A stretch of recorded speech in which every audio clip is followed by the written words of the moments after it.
So we're Film at Wonder, and we're here today with Carly Greenfield. She's a second-year international relations student at King's College London, and she's interested in post-colonial feminism, particularly in Latin America, jazz, and a whole range of other issues that we will hopefully talk about, as well as mental health awareness, which is fundamental.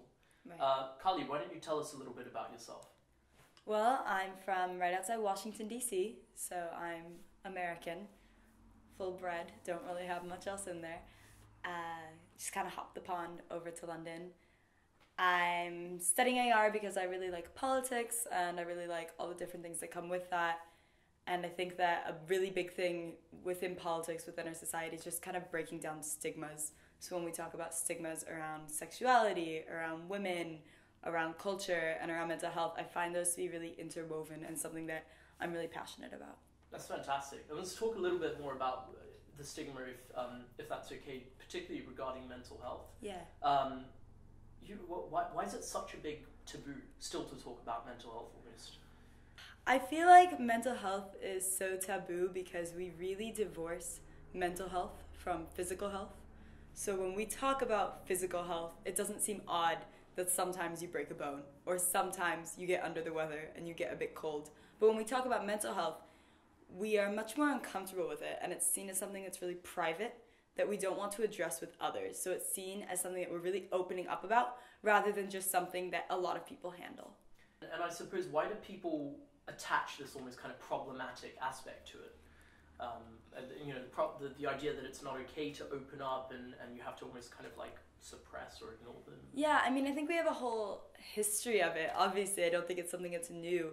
I mean, bringing in a bit of that feminist critique is that a lot of emotions are seen as very feminine, and people don't like to be attached to those, especially with a lot of young men. You see a lot of mental health issues that simply aren't brought up because it's not good to look weak and it's not good to be those things. And I think when we talk about the society we live in, which can be a bit cutthroat and it can be survival of the fittest, mental health is a weakness. It can be exploited. It's something that's going to keep you down compared to others. And I think that that's just really pervasive. Yeah, it definitely is. And so do you think, for example, we go to King's, do you think King's offers enough support in that sense? I find that King's does try to benefit students with mental health issues. Obviously, you can receive extensions for it. In theory, your tutors are supposed to be people you can talk about mental health issues with. But I find the counseling service to be woefully lacking. It's really hard to book appointments in time. It's really hard to find it necessarily. And even when it comes to mental health awareness, we will treat it like, here's a week of mental health awareness, and then we kind of let it slip under the rug. Mm-hmm. And, well, letting it slip under the rug, I suppose, is probably one of the worst things that can happen. I mean, it's something that if you bottle up, it's a serious issue. It becomes more problematic with time. Have you experienced mental health issues before? Are you willing to talk about them? What is it like, if so? Yeah, no, I mean, yes. I think most people who are involved with breaking that stigma probably have experienced something, because I think it's something that's really hard to fathom until you either have it yourself or you have it with someone really close to you and you have to experience it often. So for me, I was diagnosed with ADHD, which is attention deficit hyperactive disorder, and a GAD, a general anxiety disorder, when I was 8 years old. So it wasn't even a thing on my mind. I was just someone who hated the dentist and screamed a lot and couldn't sit still in class and didn't understand why we weren't always climbing trees and why I had to sit in a classroom. So for me, it was never mental health. I was just getting in trouble all the time. Yeah.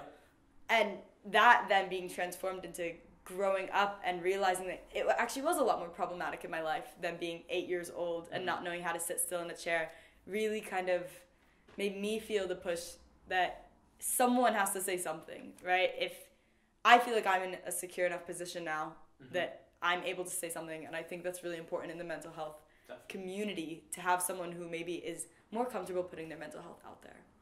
No, definitely, and it's something that I think the openness of it is so valuable to pass on that experience to other people.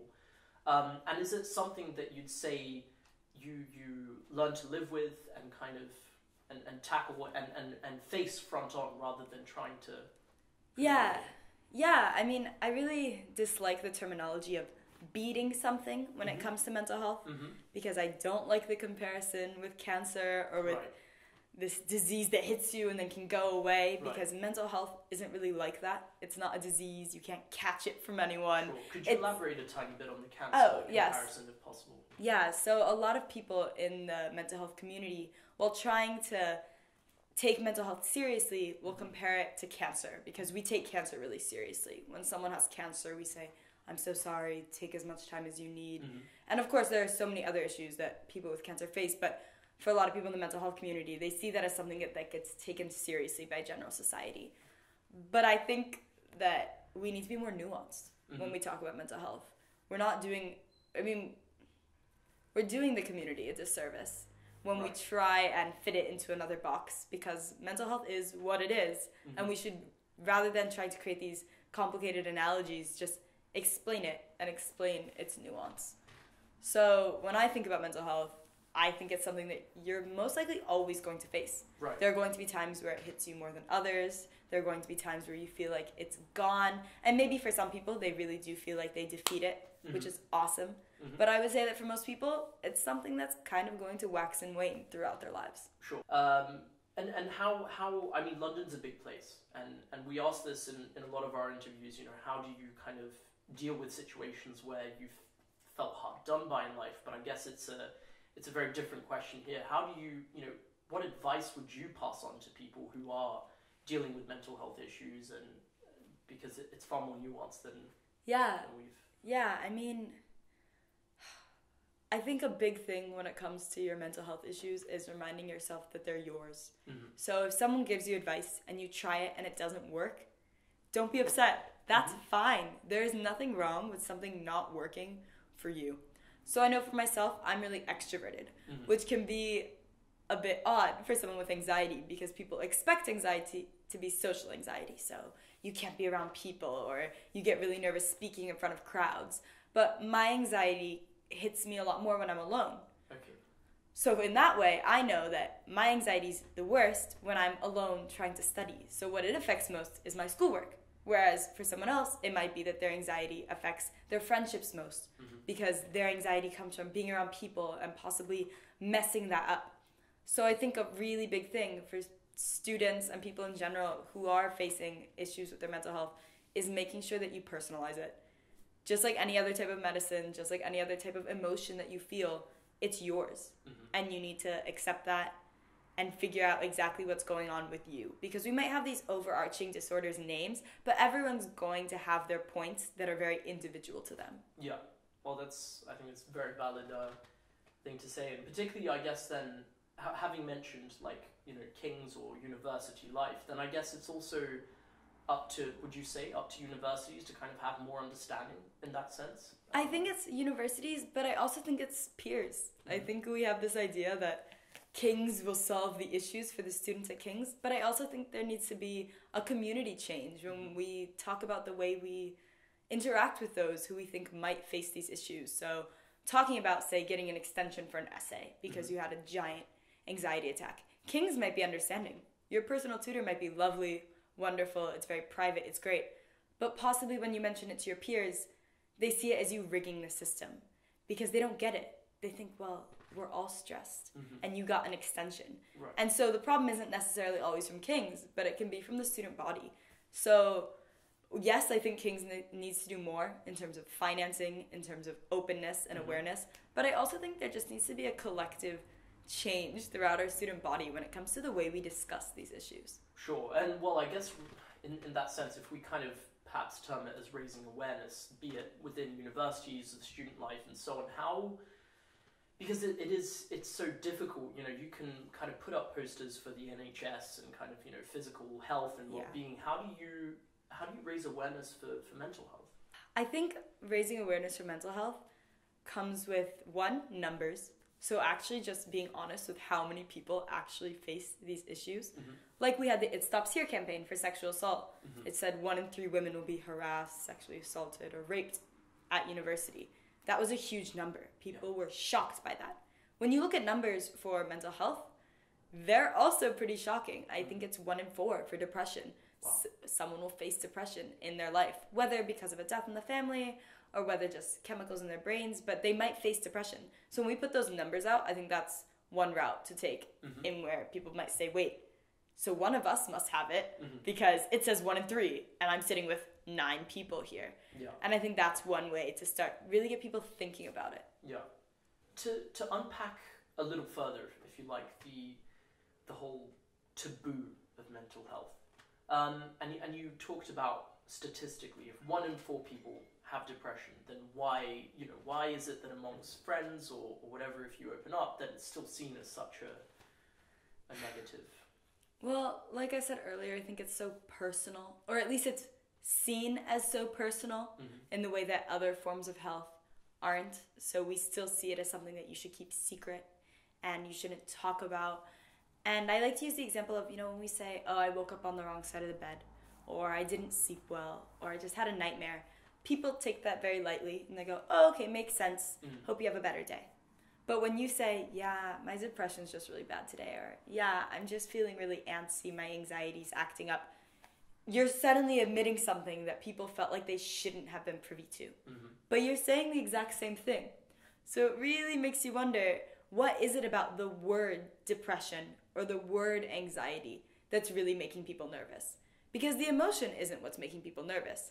People have bad days. Everyone seems to understand that concept. But when we actually give it a term, when we actually say this is what's going on, it seems to cause a lot more issues. That's really interesting as well, because it feels like there's almost, with that being said, if you were to kind of, I guess euphemistically say that, you woke up on the wrong side of the bed, there's almost this image that it's fine, you can still have a good day, you can be very productive and so on, but as soon as if you term it as something, I feel very depressed today, it's almost like, that's something that needs to be dealt with, but almost that there's a sense of, I don't know what the word would be, but, that you're almost incapable of doing anything else than that, right? Right. Do you think that that's a thing that you're almost kind of...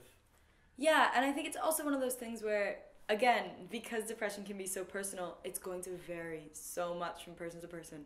So one person who feels a bit depressed that day might still be able to be out and about with their friends, but quieter. But another person might be stuck in bed all day. Just like how someone with a really bad cold might be stuck in bed all day.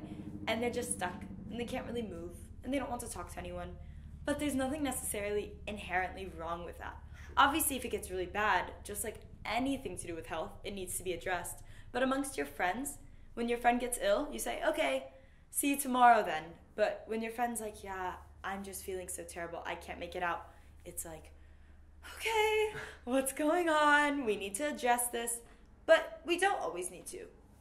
If someone can handle their own mental health, let them. And I think that's something that also needs to be discussed more. Letting people deal with things themselves. Well, perhaps that's something that could be, some sort of like campaign, right? Understanding the kind of personal nuances to the issue, and that's very important. But with that being said, I mean, obviously, so you're very interested in Latin America, feminism in Latin America specifically. I mean, I don't know if you know, but how is kind of mental health addressed in, say, Cuba or... I find mental health to be lacking in a lot of states that are still very religious. Okay. So I'm religious, I'm Christian, and when I'm really upset, my mom tells me to pray and go for a run. And of course we also talk about mental health, but for a while I felt like I was doing something wrong. I must be praying incorrectly. I must be not connecting to God the right way because I'm still really upset and he's not talking to me and I don't know what to do. And I think that's still very common, especially among women in a lot of Latin American states that are very religious, and even in other countries where it's the idea that we'll just turn to God. If you had a better relationship with God, you wouldn't have these issues.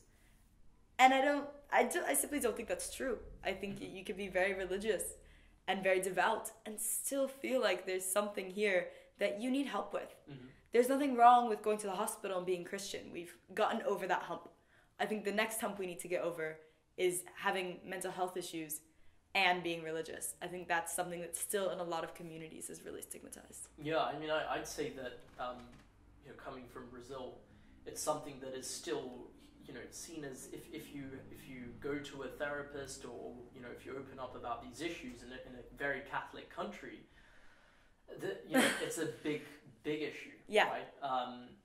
But with that being said, there are still a lot of, I think, religious figures in Brazil who are kind of promoting mental health awareness, right. and so on, which is perhaps one of the ways forward, right? Having right. like the kind of religious bodies come together with separate bodies and perhaps recognize that it needs to be dealt with, or something like that. Yeah, I agree. I think you also just have the issues of money, like you have in so many countries. Yeah.